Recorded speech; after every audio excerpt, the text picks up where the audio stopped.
الصلاة والسلام عليك يا سيدي يا رسول الله وعلى آلك وأصحابك يا سيدي يا حبيب الله.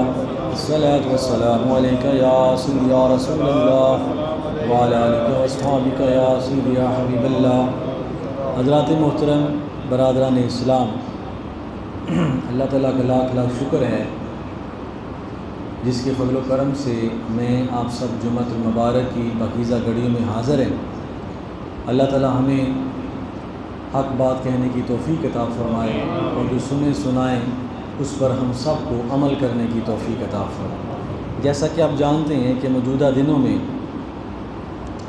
مسجد اقصی شریف، بیت المقدس اور فلسطین کے جو حالات و واقعات ہیں وہ آپ کے سامنے ہیں، اور کس طرح ایک اس ناجائز ریاست اسرائیل اس نے فلسطین کے مسلمانوں پر ظلم و ستم کیا اور بہت سے اہل فلسطین جام شہادت نوش کر گئے۔ اللہ تعالیٰ انہیں جنت الفردوس میں اعلیٰ مقام عطا فرمائے۔ ایک طرف اسرائیل کی دہشت گردی ہے اور دوسری طرف مسلمانوں کی بے حسی ہے، اور عجیب معاملہ ہے کہ 50 سے زائد اسلامی ممالک وہ صرف بیان کی حد تک محدود ہو کر رہ گئے۔ میں خراج تحسین پیش کرتا ہوں اہل فلسطین کی بہادری اور جرأت کو کہ جنہوں نے باوجود اپنے بیوی بچوں کے کٹ مرنے کے باوجود بھی انہوں نے مسجد اقصی میں نماز پڑھنا نہیں چھوڑا، اس کی حفاظت کرنا نہیں چھوڑی۔ آگے تو اللہ کی مرضی ہے، لیکن اللہ پاک دیکھتے ہیں کہ اس قبلہ اول کی حفاظت کون کر رہا ہے۔ دیکھیں، اللہ تعالیٰ ہر چیز کر سکتے ہیں۔ اللہ تعالیٰ ایک سیکنڈ کے کروڑویں حصے میں بھی کافروں کو نیست و نابود کر دیتے ہیں، اس میں کوئی شک نہیں ہے۔ لیکن اللہ پاک نے یہ دنیا آزمائش گاہ بنائی ہے۔ اللہ تعالیٰ دیکھتے ہیں کہ مسلمان کیا کرتا ہے، جن کو میں نے طاقت دی ہوئی ہے وہ کیا کرتے ہیں۔ ایک مسلمان کمزور مسلمان کے لیے کیا کرتا ہے، ایک طاقتور مسلمان جو کمزور مسلمان ہے اس کے لیے کیا کرتا ہے، ایک امیر مسلمان غریب مسلمان کے لیے کیا کرتا ہے، ایک مسلمان انسانیت کے لیے کیا کرتا ہے۔ تو بہرحال اللہ تعالیٰ اہل کشمیر کو، اہل فلسطین کو آزادی عطا فرمائے۔ ہم تو صاحب احتجاج لوگ ہیں، ہم احتجاج کر سکتے ہیں، دعا کر سکتے ہیں جتنی ہم میں ہمت ہے۔ تو اللہ تعالیٰ یہ مسلمانوں کی بے حسی کو دور کرے۔ میں پڑھ رہا تھا کہ بہت عرصہ پہلے اسرائیل کی ایک صدر خاتون تھی، تو انہوں نے کہا کہ میں نے رات کو فلسطین پر بمباری کا حکم دیا، تو کافی دیر ہم فلسطین پر بمباری کرتے رہے۔ اب رات کو جب میں اپنے بیڈ روم میں گئی تو میں خوف کھا رہی تھی کہ صبح ہمارا اسرائیل تباہ ہو چکا ہوگا، سارے مسلمان ہم پر دوڑ چکے ہوں گے، سارے مسلمانوں کا اسلحہ ہم پر لگ چکا ہوگا کیونکہ ہم نے فلسطین پر حملہ کیا۔ لیکن وہ کہتی ہیں کہ میں جب صبح اٹھی تو جیسے ہم زندہ سلامت صحیح سلامت تھے ویسے ہی رہے، فلسطین تباہ کا تباہ رہا۔ اور میں مسلمانوں کی بے حسی کو دیکھ کر مجھے بھی بڑا تعجب ہوا کہ مسلمان اتنے بے حس ہیں۔ اس کے بعد ہم نے اندازہ لگا لیا کہ یہ مسلمان سوئے ہوئے ہیں، ہمیں کوئی روک نہیں سکتا۔ تو میرے دوستو، جب تک آپ اپنی عزت و ناموس کی حفاظت اپنے زور بازو سے، اپنی طاقت سے، جذبہ ایمانی سے نہیں کریں گے تو کافر تو آپ کو کھا جائیں گے۔ حضور علیہ السلام نے اس لیے تو فرمایا، اے میرے صحابہ کرام، ایک وقت آئے گا جب لوگ تمہیں بھیڑ بکریوں کی طرح کھا جائیں گے، وہ بھیڑیے بن جائیں گے اور تمہیں کھا جائیں گے۔ یا رسول اللہ، ہماری طاقت کم ہوگی؟ فرمایا نہیں، تمہاری طاقت بہت ہوگی، بہت فوج ہوگی، بہت مزائل ہوں گے، سب کچھ ہوگا۔ یا رسول اللہ، کہ لشکر کم ہوگا؟ ہمیں لشکر بھی بہت ہوگا، لیکن تمہیں تو آنے والی جو قوم ہے ان کو ایک بیماری لگ جائے گی، وہن کی بیماری۔ یا رسول اللہ، یہ وہن کی بیماری کیا ہے؟ فرمایا زندگی سے پیار اور موت کا خوف، یہ لاحق ہو جائے گا۔ لڑنے والا مجاہد بھی زندگی سے پیار کرے گا اور موت سے جو ہے وہ گھبرائے گا، اس لیے اللہ کی مدد نہیں آئے گی۔ تو غیر لوگ جو ہیں وہ تمہیں اس طرح کھا جائیں گے جس طرح پلیٹ میں رکھا ہوا گوشت کھا جاتے ہیں۔ اس لیے جذبہ ایمانی کی ضرورت ہے۔ تاریخ اٹھا کر دیکھ لیں، جب بیت المقدس ظاہر ہے اللہ تعالیٰ کے محبوب نے جب آپ مسجد قبلتین میں نماز ادا فرما رہے تھے تو آپ نے فرمایا یا اللہ بیت المقدس کے علاوہ بیت المقدس کے متبادل ہمیں خانہ کعبہ ہمارا قبلہ بنا دیں۔ اب قبلہ اول وہ ہوا اور ہمیشہ کے لیے قبلہ ہمارا خانہ کعبہ شریف بنا، لیکن اس قبلہ اول کی عظمت، اس کی توقیر، اس کی تعظیم ہر مسلمان پر فرض ہے، اس کی حفاظت پوری امت مسلمہ پر فرض ہے۔ خانہ کعبہ کے بارے میں اگر کوئی کہتا ہے یا مدینہ پاک کے بارے میں کہتا ہے تو یہ صرف سعودیہ کی ذمہ دار نہیں، ہر مسلمان بولے کہ وہ ہم سب کا قبلہ ہے۔ تو حضور علیہ السلام نے اپنا چہرہ انور قبلہ انور، لیکن حضور کو جو معراج کروائی گئی، سبحان الذی اسریٰ بعبدہ لیلۃ من المسجد الحرام الی المسجد الاقصیٰ، یعنی معراج کی جو ابتدا ہے ان دو جگہوں سے ہوئی، مسجد حرام سے لے کر مسجد اقصیٰ، اور مسجد اقصیٰ میں اس کی عظمت اور اس کی یہ نہیں کہ وہ قبلہ ختم ہوا اور اس کی عظمت نعوذ باللہ ختم نہیں، مسجد اقصیٰ میں اللہ تعالیٰ کے محبوب نے سارے نبیوں کی امامت فرمائی،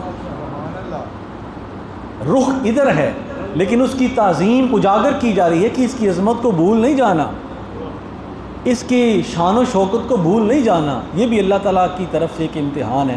تو بہرحال اس وقت سے لے کر اب تک ایک آزمائشوں کا سلسلہ، حضرت عمر فاروق رضی اللہ تعالیٰ نے جب بیت المقدس کو فتح کیا تو وہاں کا جو لیڈر تھا اس نے کہا کہ تمہارا سپہ سالار کہاں ہے؟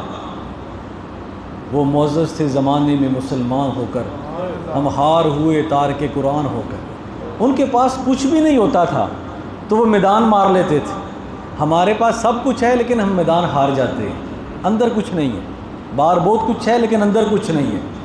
جسے صحابہ کرام فرماتے تھے نحن الذی بایعوا علی محمد علی الجہاد ما بقینا ابدا، کہ یار ہم نے اپنے آقا و مولا کے ہاتھوں پر بیعت کی ہے اور اس عہد کے ساتھ کی ہے کہ ہم حضور کے ساتھ مل کر کافروں کے مقابلے میں جہاد کرتے رہیں گے جب تک ہم زندہ ہیں، جب تک ہم زندہ ہیں ہم حضور علیہ السلام کے لشکری بن کر کافروں کے ساتھ لڑتے رہیں گے۔ تو حضور علیہ السلام نے 17 غزوات لڑے، لڑنا بھی ہے۔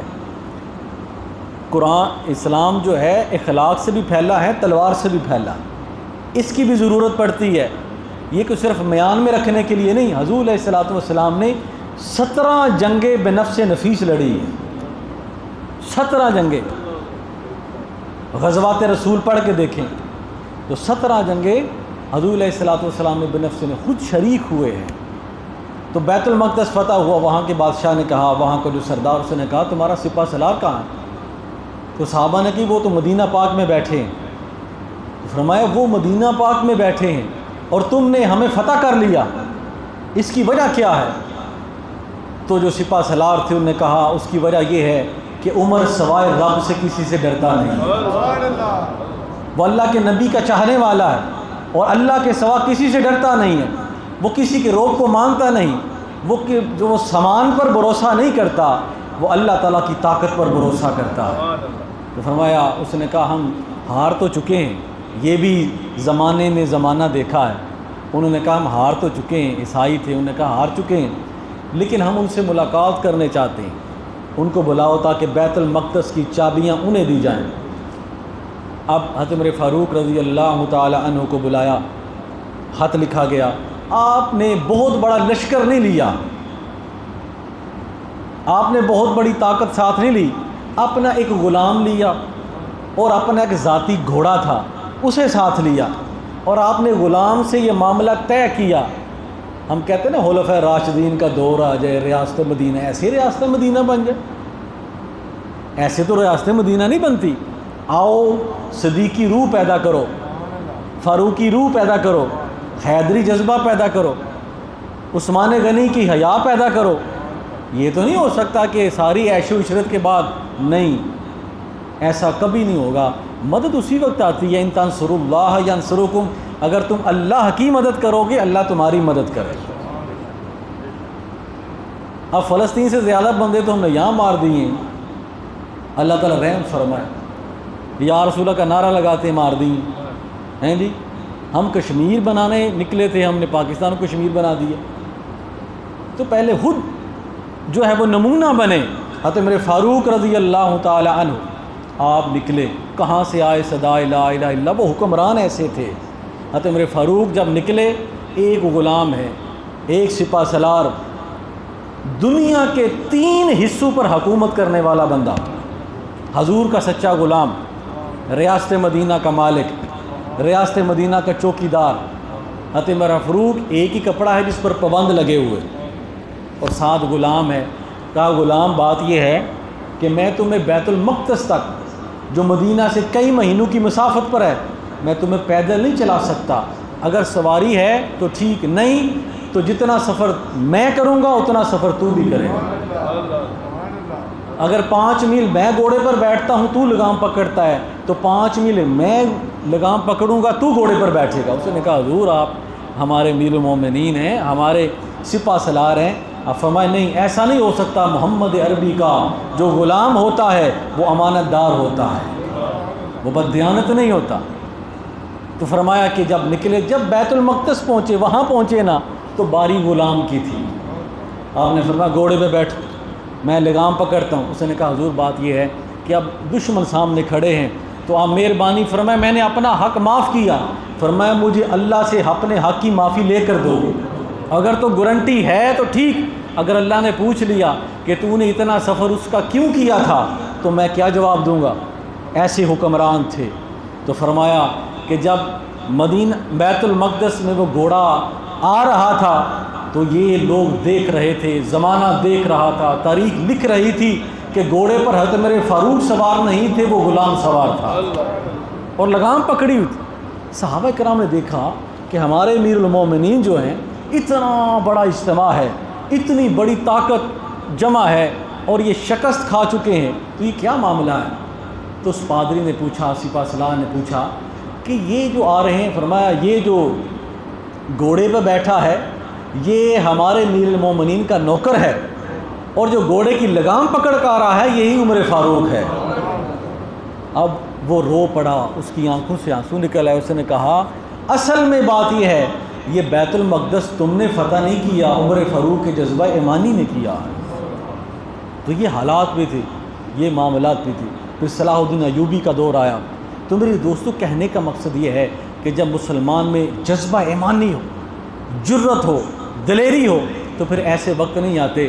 ایسا نہ دیکھیں ہمارے تقریباً 30-35 ملک، عرب ملک ہیں، ان کی ایک جماعت بنی ہے OIC ٹٹورگیسی، بس اپنی عیاشیوں میں مست ہیں، اپنی دولت، غرور و نخوت میں، اس سے یہ فائدہ ہوتا ہے، پھر غیر لوگ ہمیں نوچ لیتے ہیں۔ اس لیے اپنی عزت و ناموس کے لیے جہاں زبان چلانی پڑے زبان چلاؤ، جہاں طاقت کا استعمال ہو وہاں طاقت کا استعمال ہو، ورنہ حضور نے فرمایا یہ بھیڑ بکریوں کی طرح تمہیں کھا جائیں گے۔ تو فرمایا جہاد کے متعلق جو اللہ تعالیٰ نے ہمیں قرآن پاک میں بے شمار آیات اللہ تعالیٰ نے فرمائی ہیں، 2-4 آیات آپ کے سامنے پیش کرتا ہوں۔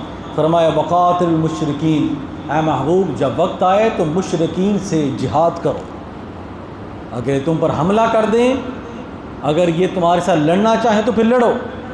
اسلام خواہ لڑنے کا قائل نہیں ہے، لیکن جب غیر لوگ تمہاری عزت ناموس پر حملہ کرنے کے لیے دوڑ پڑے پھر گار بیٹھنے کا بھی قائل نہیں ہے۔ اور پھر حضور نے فرمایا مسلمان ایک برادری کی طرح ہے، جہاں کسی ایک مسلمان کو تکلیف ہوتی ہے تو ساری مسلمان برادری اس کو تکلیف ہوتی ہے۔ اگر آنکھ کو تکلیف ہوتی ہے سارا جسم تڑپتا ہے، اگر پاؤں کو تکلیف ہوتی ہے سارا جسم تڑپتا۔ تو فرمایا کہ ان سے پوری طرح لڑائی کرو۔ فرمایا کما یقاتلون کافہ، جس طرح وہ تم سے پوری طرح لڑائی کرتے ہیں تم بھی اپنے پورے وسائل لگا دو۔ آپ نے دیکھا نا کہ جنگ بدر میں کیا ہوا؟ اللہ کی مدد اسی وقت آتی ہے جب مسلمان نکلتا ہے۔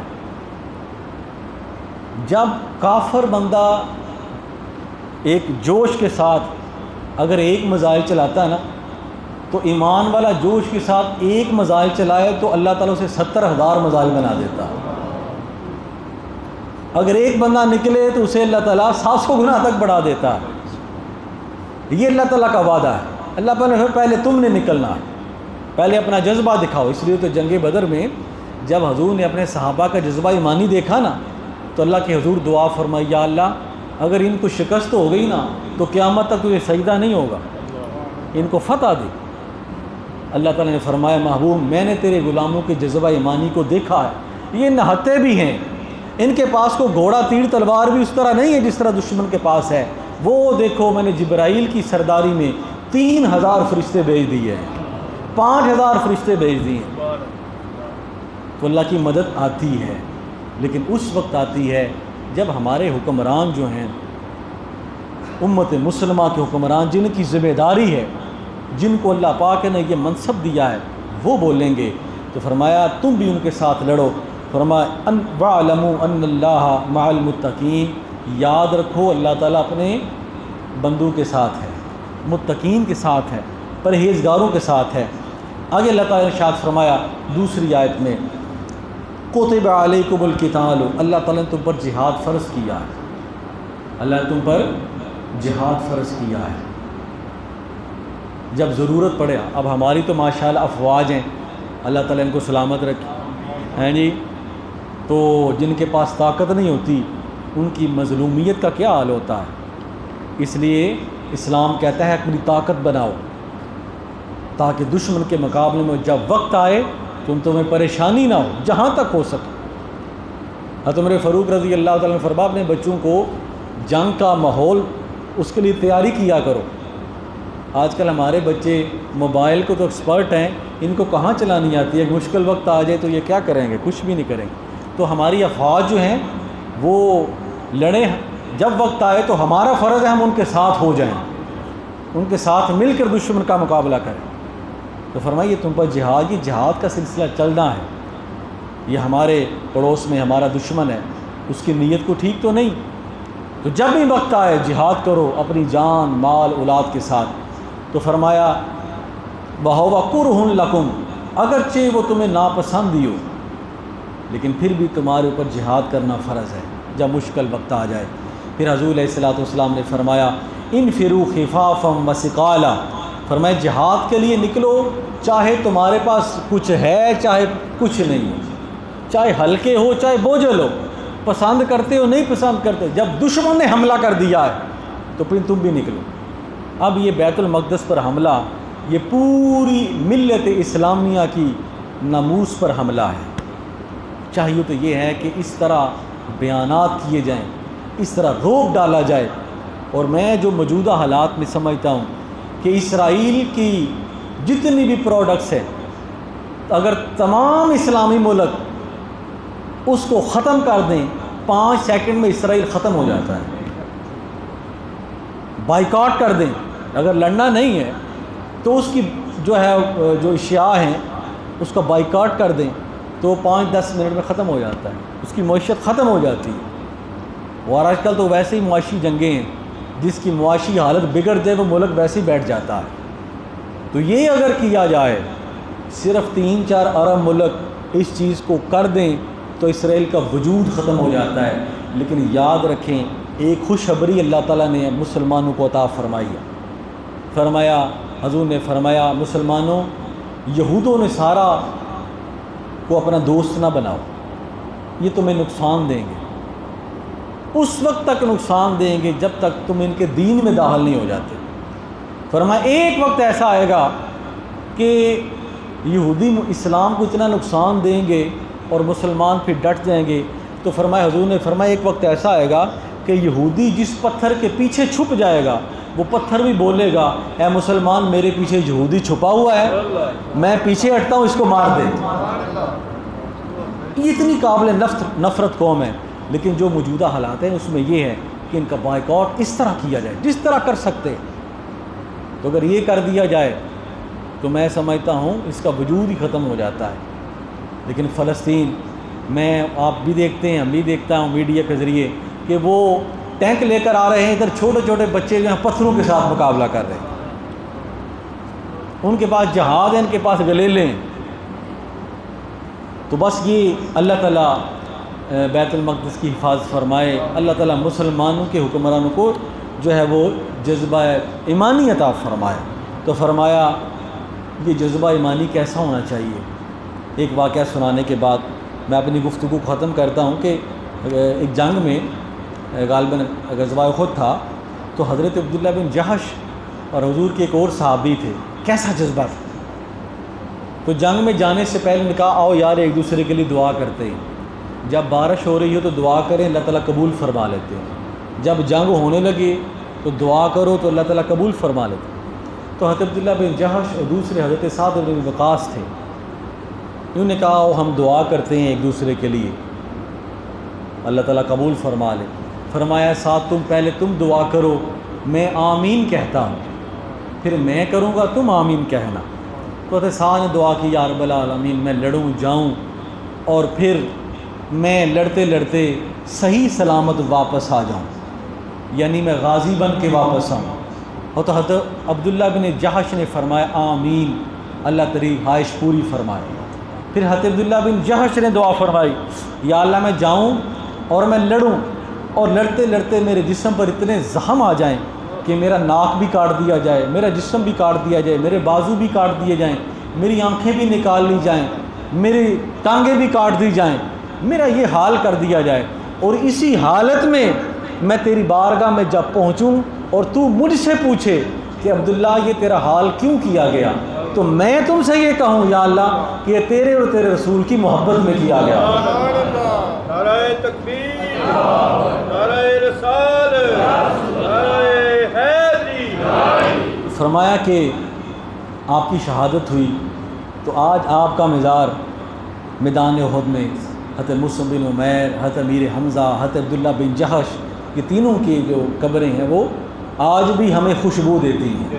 میدان احد میں جائیں تو آج بھی خوشبو آتی، تو وہاں تو سرکار ہر مہینے میدان احد میں جا کر یہاں اپنی دعائیں مغفرت فرمایا کرتے تھے۔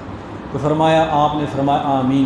جب جنگ کے بعد حضور علیہ الصلوۃ والسلام کو پتہ چلا نا تو حضور کی آنکھوں سے آنسو نکل وہ جسم کٹا پھٹا آپ کے سامنے لایا گیا، تو آپ نے فرمایا یا اللہ تو نے ایک خواہش تو عبداللہ کی قبول فرما لی کہ یہ شہید ہو گیا، اس کا جسم کاٹا گیا، اور مجھے یقین ہے کہ اللہ کی بارگاہ میں جب پیش ہوا ہوگا اللہ نے اس سے وہی سوال کیا ہوگا جو اس نے مانگا ہے، اور اس نے وہی جواب دیا ہوگا جو اس نے چاہا ہے۔ تو میرے دوستو یہ شہادت مطلوب و مقصود مومن ہے، یہ بندہ مومن کی مطلوب بھی ہے مقصود بھی ہے، یہ تو ہوتا رہنا ہے۔ جہاں شہادتیں ہوتی ہیں وہیں کامیابی ہوتی ہے، اور جہاں موت کا ڈر ہوتا ہے، زندگی سے پیار ہوتا ہے، وہاں پھر غیر لوگ ہمارے گھروں کی عزتوں کو لوٹ لیتے ہیں۔ میں آخر میں پھر اہل فلسطین کی ماؤں بہنوں کو، ان کے بچوں کو، ان کے بوڑھوں کو خراج تحسین پیش کرتا ہوں کہ ہماری ماؤں بہنوں ہم تمہارے لیے دعائی کر سکتے ہیں، ہم تمہارے لیے ناقصہ احتجاج کر سکتے ہیں۔